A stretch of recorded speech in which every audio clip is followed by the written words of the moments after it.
Thank you, Mr. President. Namaskar and good evening to all of you. We're debating India's path tonight, and I could wrap my argument in one sentence borrowed from the White House. Go to New Delhi and see it for yourself. But I've been given more time than that, so I will tell you what I see. Earlier this week, I was on my way to the Delhi airport. There was a lot of traffic. At one point, the car stopped. On the roadside, I saw two vendors.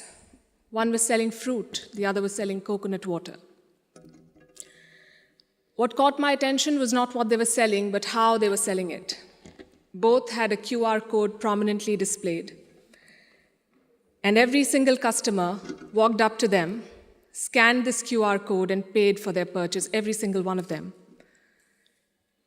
To me, this is a picture of today's India. It shows three developments, three of the many developments I shall list out tonight. Number one is financial inclusion. Both the vendors had a bank account linked to their mobile phone. Number two is internet or mobile penetration, what we call digital India. It was 15% 9 years back. It's 48% today. And number three is the airport traffic. It just keeps swelling, even though we are at the receiving end.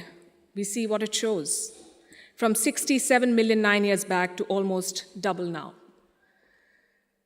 To me, these things signify the path that India is on.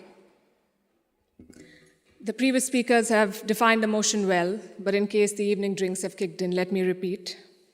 This House believes Modi's India is on the right path. And how do you determine if the path is right or wrong? You look at numbers, data, surveys, reports. I shall refer to all of these as I make my arguments. But I also want to dwell on something that's more personal, more important, I think, yet unquantifiable. I'm talking about the experience of living in today's India. I have lived in many Indias. The wary India where exciting policies and positions were abandoned. The self-doubting India, where decisions were taken based on global opinion. And today, a more confident India where the world comes for leadership and inspiration. You cannot put a premium on that. Indians are more prosperous at home and hence more confident abroad. Let me also tell you what I saw at the airport here in London, at the immigration counter. I saw Indians proudly flaunting their passport, none of the fidgeting or self-doubt of the last century. And if I may add, the immigration officer almost looked impressed. She was either a fan of India or just worried that she was holding up one of Rishi Sunak's relatives. We are proud of what we share with the world. Bollywood, masala chai, yoga, cricket. India today is a soft power giant. At the same time, India is not a timid democracy that tolerates terrorism or betrayals. When Pakistani terrorists attacked Kashmir's Pulwama, India carried out surgical strikes on Balakot. Today's India is not a pushover country. It's a world power denied. Today, invasions and colonialism are part of our history, not our identity. We are shaped by years of subjugation, not defined by them. We are excited about our global responsibilities, not wary of them. This change in confidence comes from growth at home. Which brings me to the numbers. I'll start with India's welfare state system and how it has fared in the past decade. 110 million new gas connections, 470 million bank accounts, 220 million insurance beneficiaries. And to be fair, the welfare concept is not new to India. It's been there for a while. What's new is the approach. It's not just about putting more money in the pocket, it's about empowering people. And the result, once again, the evidence shows in the numbers.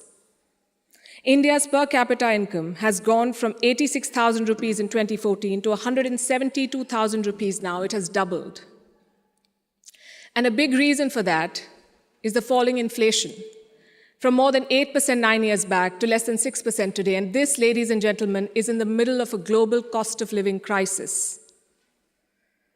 Foreign direct investment is at its highest level. Foreign trade is at its highest level. The growth mantra is connectivity. And I don't have to tell the British that. First thing you did in your colonies was build roads and railways. Our growth story has been about two Indias: the urban India, the bustling urban India, and a sluggish rural India. Today, we are trying to connect the two. We are building more than 38 kilometers of highway every day, which is 50% more than what it was 7 years ago. The number of airports has doubled since 2014. The total capacity at seaports has doubled. This connectivity is what is driving India forward. You mentioned GST. Our constitution calls India a union of all states, which is a great tribute to our diversity. But it also meant 28 different state economies, different taxes, different trade practices. This government tried to unify it to create a single Indian market. It took time, but the result is this today. Tax collection is at its highest ever. The number of taxpayers has doubled since 2017. I have a lot of data I could go on, but you get the drift. So now I'm going to talk about India's global position. Because your path is also about your role in the world. Are you a troublemaker or a consensus builder? I think there is no doubt as to where India stands. India is a member of the Quad and the SCO. India is invited to the G7, but is also a member of the BRICS. India rubs shoulders with the West, but also leads the global South. Which other country can claim to juggle these roles? And how does India do it? Because we are not trying to play an outsized role in the world, we are trying to play the right role. In the Russia-Ukraine war, India has not taken sides. And I know it confuses a lot of people here, but back home the thinking is very clear. It is not in our national interest to pick sides and make things worse. India has excellent relations with Russia and the West, and we want to preserve that. It's like when your two good friends fight. Do you pick sides and make things worse? Or do you try to talk sense to them and bridge the divide? I know what a good friend would do. I see what India is doing. India has always been, or always tried, to be a part of the solution, not the problem. Look at our neighborhood policy. When Sri Lanka was sinking, India provided assistance worth $4 billion, no strings attached, no grudges held, for Colombo's proximity with China. A lot of people say that India is losing control of South Asia. I say South Asia was never India's to control. New Delhi is building relations based on mutual respect and equality, and the results show beyond government interactions. Countries like Nepal and Bhutan are using India's online payment systems. Students from the neighborhood come to India for training, grants, and scholarships. This government has aced what we call Buddhist diplomacy. It is leveraging India's position as a cradle of Buddhism. All these initiatives have made India popular. The world stands with us against Chinese expansionism. The global South looks up to us for leadership. The global North looks up to us for partnership. I think that's the hallmark of great diplomacy and statecraft, when you're loved and respected in all quarters. More importantly, when you're trusted in all quarters. India repaid that trust during the COVID-19 pandemic. When the world forgot about morals and globalization, India sent 24 crore vaccines to 100 countries. And you saw the result of that in Papua New Guinea. When Prime Minister Modi landed there, their Prime Minister touched his feet. This was not a personal gesture to a leader. This was a vote of thanks to the entire country. Let's talk about domestic affairs. Kashmir was brought up. This government abrogated Article 370. Today, Kashmir's economy is doing much better. 1.8 crore tourists visited the valley in the last year. That's the highest ever in Indian history, 1.8 crore. Kashmir is getting its first ever foreign direct investment, and that too from a company in the UAE. But since this is Kashmir, let's not limit ourselves to finances. Let's talk about security. Terror attacks in the valley have almost halved in the last few years. The numbers are staring in your face. Security is better, economy is better, Kashmir is better. Plus, we have corrected a historical wrong imposed on India. Let me also address something else that was raised by the opposite side, and that is religious intolerance. It's easy to quote anecdotal evidence and paint an entire country as intolerant. But random elements and sporadic incidents do not speak for India or its leadership or its government. Only policies do, and I'll tell you about those policies. More Muslim students got scholarships in Modi's first term than the previous government. I'm talking about 2 million more Muslim students. If the idea was to marginalize them, why give them more scholarships? Look at the government's Hajj policy. Prime Minister Modi held personal talks with the Saudi regime to increase India's Hajj quota. In 2014, it was 136,000. By 2019, it was more than 200,000. Again, if the idea was to marginalize Muslims, why increase the Hajj quota? This government abolished triple talaq. Would you call it reform or repression? Let me also tell you what a Pew study found in 2021. It runs counter to every argument that will be made here tonight. It found that 89% of all Muslims and Christians in India say they're free to practice their religion. I'll repeat, 89% of all surveyed Muslims and Christians, but no, let's build on perceptions and anecdotes, not on facts. I would also point you to all the social schemes, the bank accounts, the gas connections, the insurance policies. They're available to all citizens of all religions. Does that mean India cannot do better?